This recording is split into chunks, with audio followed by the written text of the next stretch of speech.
My name is Ulf Lindquist. I'm an orthopedic spine surgeon from Münster, and I would like to thank the Egyptian Spine Association for inviting us and allowing me to give this presentation on adolescent idiopathic scoliosis, and with special focus on the surgical techniques in stiff scoliotic curves.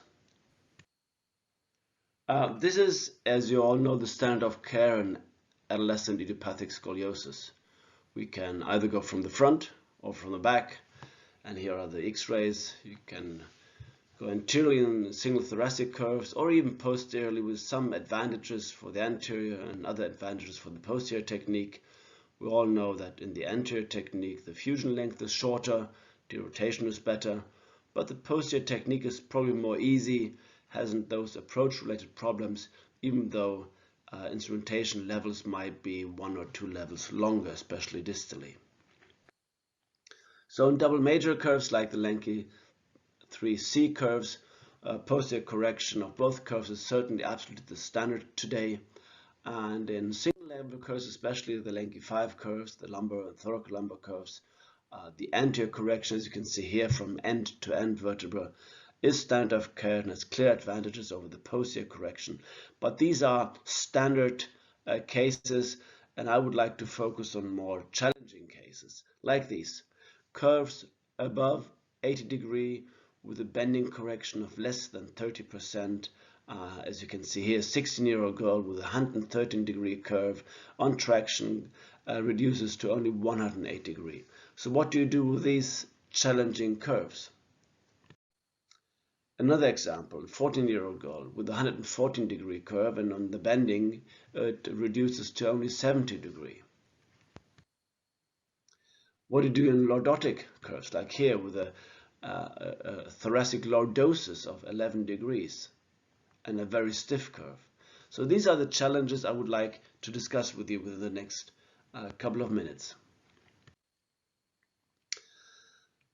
If we review the literature, the solutions in high degree idiopathic curves are either anterior release with posterior correction, a combined anterior and posterior instrumented correction and fusion, or even halo traction.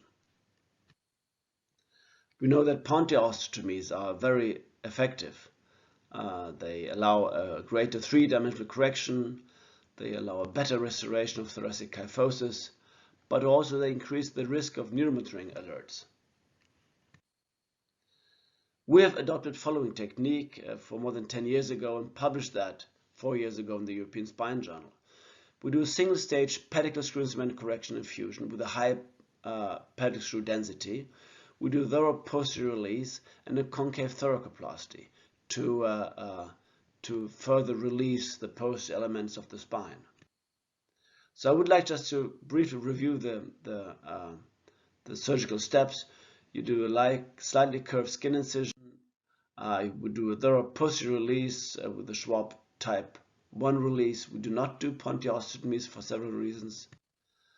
We do the freehand pedicle screw instrumentation, as you can see here, with the high screw density and a full pedicle screw instrumentation on the concavity of the curve. And then we do a concave thoracoplasty, and that increases the flexibility by, well, 25 to 50%, and we lift the ribs onto the concave rod, and by that we also correct the chest wall deformity. We overbend the concave rod to restore kyphosis and underbend the convex rod. And the correction is done either with the reduction tools or with the reduction screws. That's really dependent on the system you use, but both is certainly equally possible. And then at the end of the surgery, some fine-tuning with segmental compression or distraction, and even some in situ bending. The correction we get by that is always in almost 70% curve correction. And here you can see our published numbers. Pre-op average angle was 95 degree, and we corrected down to below 30 degree. And we were certainly a bit better in the lumbar spine, which is obviously more flexible and wasn't that severely severe as compared to the thoracic curve. So we get 65 to 70% curve correction with that technique. Here, 2 or 3 examples. We have Teresa, 14 years old, with this 114-degree curve. We did this instrumented correction with concave thoracoplasty. And this is a 2-year post-op. Look at the nice shape of her back, the trunk symmetry, shoulders are leveled with a very nice correction down to 25 degree. And this is the postcard she sent me a couple of years ago with her a proud girl doing vacation with his family at the beach. Another example, 13-year-old Lara with this severe curve, double major curve, with a severe rib hump.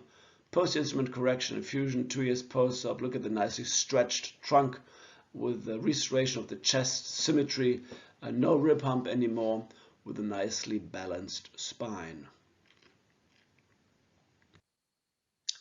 What to do in this very lordoscoliotic curves with even thoracic lordosis? Well, what we do here is we use the 6mm cobalt chrome rod, which is very hard to bend, I have to admit. But with these stiff and rigid rods, you will be able to create a kyphosis. As you can see here, this is an only posterior case, and we gain kyphosis by almost 30 degrees. What about the Lenke 6C curves? These, as you can see here, 90-degree thoracolumbar curve, very marked asymmetric waistlines. These are the curves where the posterior only is probably not suitable to achieve a good correction. So these are the one and the few curves where we still go front and back. So we start anteriorly and correct the thoracolumbar spine down to 11 degree and then do a posterior correction to take care of the thoracic curve. And here you can see the post-op results with nice symmetry of the waistlines and a leveled shoulders with a well-balanced spine. Finally, these are probably the most challenging curves. These omega-shaped curves, 140-degree.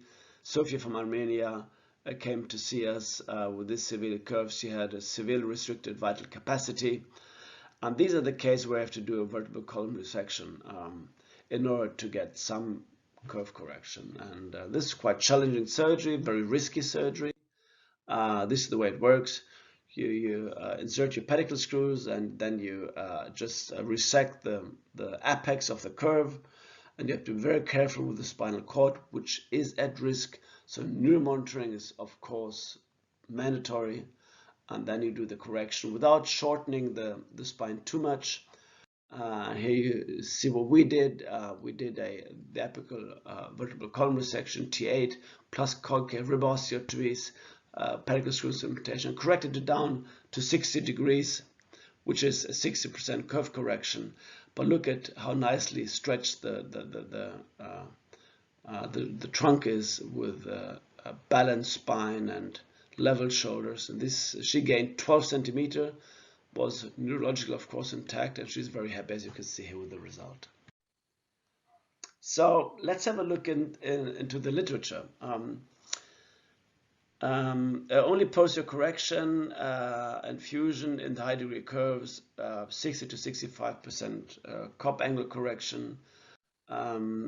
These two papers investigated the role of the anterior release, and they compared a anterior release group with a posterior only in these high degree curves, and they found a very limited curve correction, to be honest. In the AP group, 37%, and the posterior group, 43%. But at least they conclude that the anterior release and traction had no effect on the curve correction, which I absolutely agree on. Another group published in 2012 compared anterior posterior with the posterior, and again found no effect of the anterior release. So I guess the anterior release does not play a role in treatment of these severe and rigid curves. Complications. Finally, we have to talk about complications. We know that in adult spinal deformity, at least if you do no osteotomies, the complication rate is 70%. If you do Smith-Peterson osteotomies or Ponte osteotomies, you will increase the complication rate to 30%. Pedicle subtraction osteotomies 40%, and the posterior vertebral column resection 60%. So in summary, to take care of these challenging cases, high degree rigid curves, you need a high and full screw density. careful selection of your osteotomies to balance the risk. Anterior release is certainly a very limited effect. We have given up that more than 10 years ago. Rib osteotomies on the concave side are very effective, especially if you have a severe chest wall deformity. And of course, neuromonitoring is mandatory. Thank you very much for your attention.